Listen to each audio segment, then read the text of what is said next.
News, NBC News has confirmed that Eric Holder has accepted the post of Attorney General in the new Obama administration. Holder was Deputy Attorney General in the Clinton administration. He also ran into a bit of controversy over that infamous Mark Rich pardon back in 2000. A.B. Stoddard is Associate Editor for The Hill. And A.B., first, your reaction to the news about Eric Holder. How much of a confirmation fight could he possibly be facing?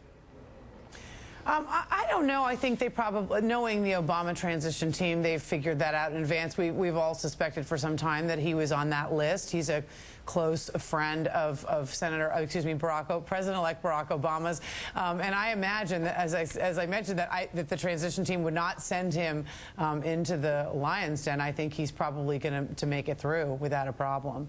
He was, of course, in charge of Barack Obama's vice presidential search team. He has known Obama for a long time. A lot of people thought that if Al Gore had won in 2000, that Eric Holder would have been Attorney General back then. Is this a relatively easy pick for the Obama transition?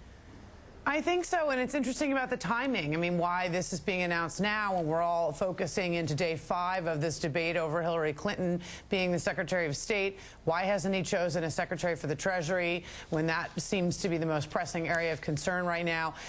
It's an interesting, I mean, it's not a surprising pick, but I think the timing is sort of interesting. Well, one person who's obviously very well connected to the Department of Justice who might be able to shed some light on the timing of this is NBC's own Pete Williams, who broke this story for us. And Pete, first of all, what do you know as far as the timing? Was this something that they intended for this to get out now, or was it just a great reporting work by yourself and others that caused this to come out?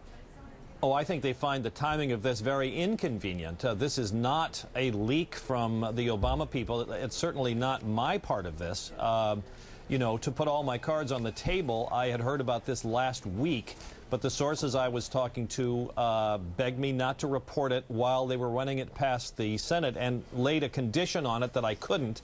So my hands were somewhat tied as I continued to follow the story. Then today, Michael Isikoff of Newsweek wrote a story that Newsweek posted on its website, which got everything broken, and a lot of sources have since said, okay, it's all right, go ahead.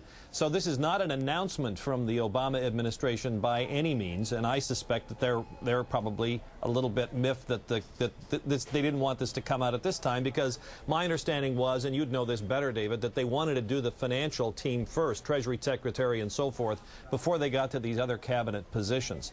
But Obama is, or Eric Holder is the natural pick here. Close friend of Barack Obama's, worked with him very closely throughout the campaign, was with him during much of the campaign, talked to him almost every day, apparently, led the team that selected Joe Biden ultimately as his running mate, or recommended Joe Biden as his running mate, and has 20 years experience at the Justice Department as a line prosecutor in the Public Integrity Section, as the U.S. Attorney, the top federal prosecutor here in Washington, and then finally 4 years in the Clinton administration, as the Deputy Attorney General. But to answer the question that you asked at the very beginning of your program here, David, how much of a fight will there be? My guess is not much, based on the response that the Obama transition team has gotten from both Democrats and Republicans on the Hill. Yes, there will be questions about the Mark Rich pardon. Republicans have made it very clear that they do want to ask about that. They want to get Eric Holder again on the record. He's already had some hearings on Capitol Hill about this at the end of the Clinton administration. They do want to ask about it, but they have signaled, we're told, the Obama administration, that it is by no means a showstopper. And, you know, David, the issue has never been, could Eric Holder get confirmed? The supposition by the Obama people has always been that the votes were there, and this election has only given them more votes in the Senate. The point is, they did not want to start the Justice Department with a clean sweep and have an Attorney General come in who had been somewhat bloodied by the confirmation process. But now I think they have satisfied themselves that that would not be the case, and that's why you're seeing all this come now. But it's certainly not an announcement, at least as far as I'm concerned, from the Obama people. NBC News correspondent Pete Williams with some terrific reporting, as always. Pete, thanks for joining us. We appreciate it. And I want to bring back A.B. Stoddard into this. And A.B., there's another pretty big story today.